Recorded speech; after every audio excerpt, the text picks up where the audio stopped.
नौ देवियों की कथा।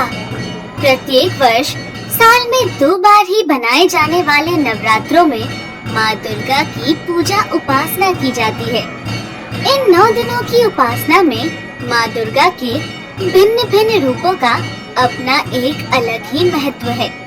माँ दुर्गा प्रकृति है और वो प्रकृति की रक्षा करने के लिए सदैव सजग रहती है। माँ ने अनेक रूपों में अवतार लिए। माँ के 9 रूपों की उपासना भक्तगण पूरी भक्ति के साथ करते हैं और माँ दुर्गा के प्रत्येक रूप के पीछे धार्मिक, सामाजिक और सांस्कृतिक महत्व है। आइए पहले नवरात्रि में पूजे जाने वाली माँ शैलपुत्री के बारे में विस्तार से जानते हैं।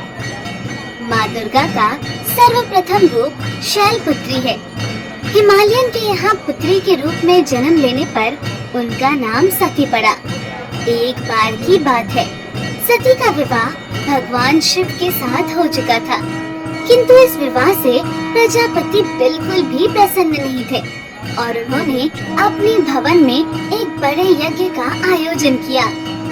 स्वामी, आपने सब देवी देवताओं, गंधर्व, अपनी पुत्री, अपनी जमाताओं सबको इस यज्ञ में शामिल होने का न्योता दिया है, किंतु स्वामी आप भूल रहे हैं कि आपने महादेव और सती को इस यज्ञ में नहीं बुलाया।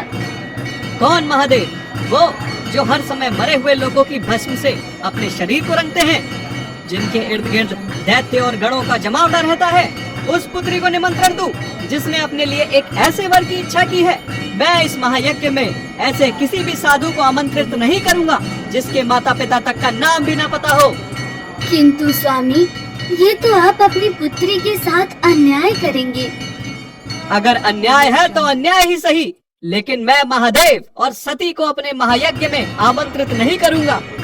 प्रजापति महायज्ञ की तैयारी कर रहे थे और जैसे ही ये सूचना माँ सती को मिलती है तो वो महादेव से बोलती है, महादेव, स्वामी, क्या आपको पता है कि पिताजी ने महायज्ञ का आयोजन किया है और इसमें सभी देवी देवतागण, विष्णु, ब्रह्मा, मेरी बहनों तक को बुलाया है।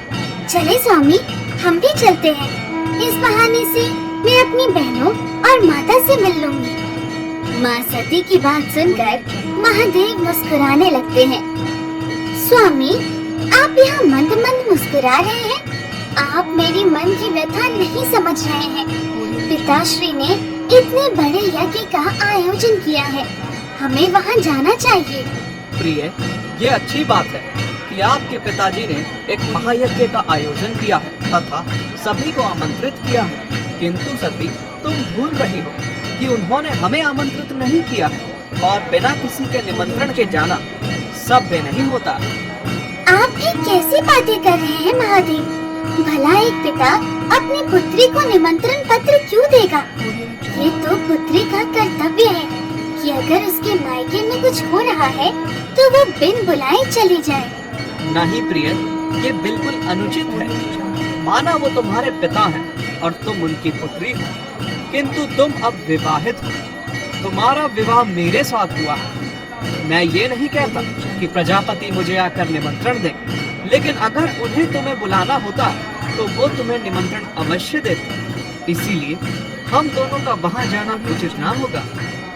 किंतु माँ सती ये जानने के बाद कि उनके पिता प्रजापति ने यज्ञ का आयोजन किया है तथा सभी को आमंत्रित किया है, अपने आप को रोक नहीं पाती। वो महादेव से आज्ञा लेकर अपने पिता के यहाँ जाती हैं। पिताजी, आपने इतने बड़े यज्ञ का आयोजन किया और अपनी पुत्री को नहीं बुलाया। मैंने जिन जिन लोगों को आमंत्रित करना था उन सबको आमंत्रित कर लिया है, और वैसे तुम बगैर निमंत्रण के यहाँ आई हो। आप अब ऐसा तो मत कहिए। सती कितने दिन से आई है। आओ पुत्री, तुम्हारा स्वागत है। महादेव नहीं आए। माँ, मुझे जैसे ही पता चला महायज्ञ हो रहा है, मैं यहाँ आ गई। मैंने महादेव से कहा था, किंतु उन्होंने कहा कि बगैर निमंत्रण किसी के यहाँ नहीं जाना चाहिए। सती, तुमसे समझदार तो तुम्हारा वो पति ठहरा। शमशान की राख को शरीर पर लपेट कर रहने वाले का मेरे यज्ञ में कोई स्थान नहीं है। पिताजी, आपको जो कहना है मुझे कह लीजिए, लेकिन महादेव के बारे में अन्यथा कोई भी अपशब्द मत बोलिए। क्यों ना कहूँ? क्या वो इस यज्ञ में आने के योग्य है? भूत पिशाचों के बीच में रहता है, घर तक नहीं है उसके पास। मुझे तो तुम्हें भी इस हालत में देखकर आश्चर्य होता है। तुम भी उसके साथ साथ रहकर उसी के जैसी हो गई हो।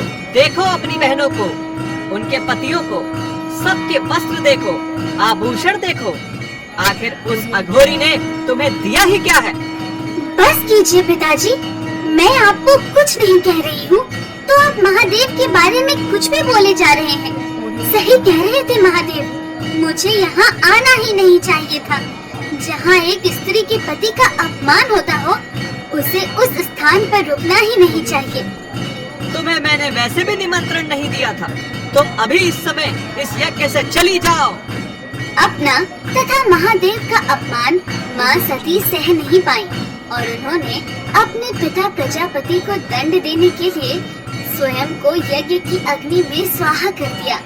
उन्हें ऐसा करते देख उनकी बहन और माता चित्कार उठी और उधर महादेव को जैसे ही आभास होता है कि शैलपुत्री अग्निकुंड में स्वाहा हो रही है, वो क्रोधित होकर महाराज प्रजापति के यहाँ उपस्थित होते हैं। सती के जलते हुए शरीर को देखकर भगवान शिव दारुण दुखी से दुखी हो उस यज्ञ को ध्वस्त कर देते हैं और माँ सती के जलते हुए शरीर को हाथों में उठाकर दुखी मन से वहाँ से चल देते हैं।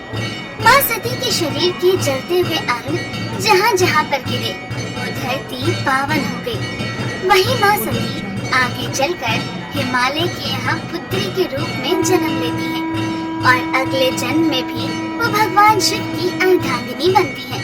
माँ शैलपुत्री की इस रूप में हमें अनंत शक्ति का आभास होता है।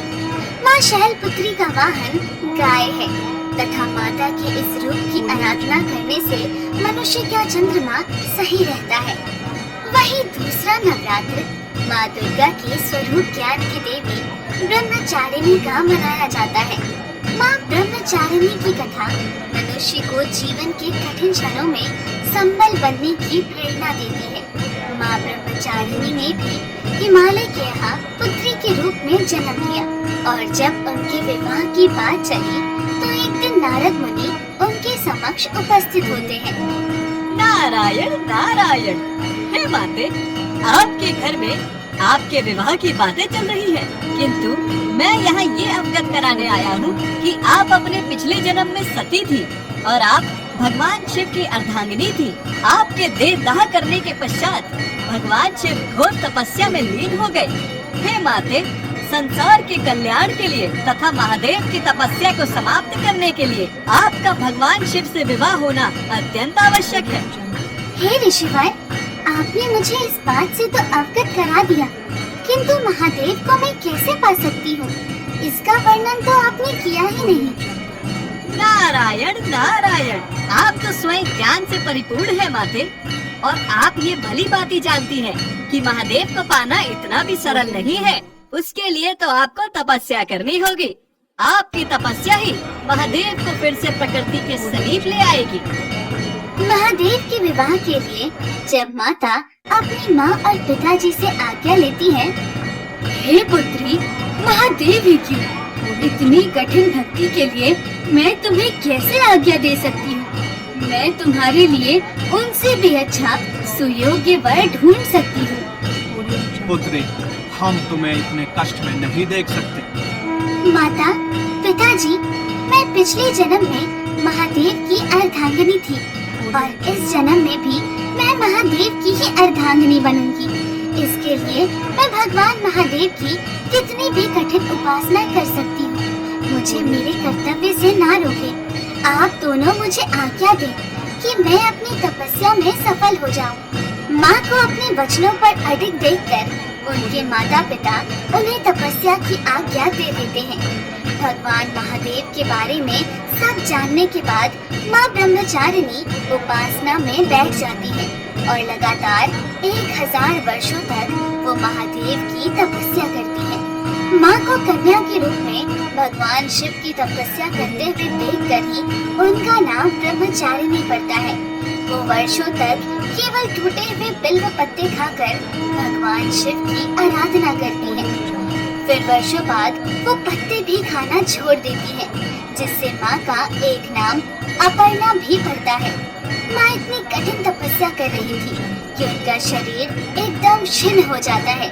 ये देखकर सब देवता चिंतित हो जाते हैं। तब भगवान ब्रह्मा सब देवताओं के साथ माँ के पास आते हैं। हे माते, आप हजारों वर्षों से महादेव की उपासना कर रही हैं। इतना कठिन तप और तपस्या आज तक कभी भी किसी ने महादेव के लिए नहीं किया। आपको इसका फल अवश्य प्राप्त होगा। किंतु हे माते, आप बहुत ही निर्बल हो गई हैं।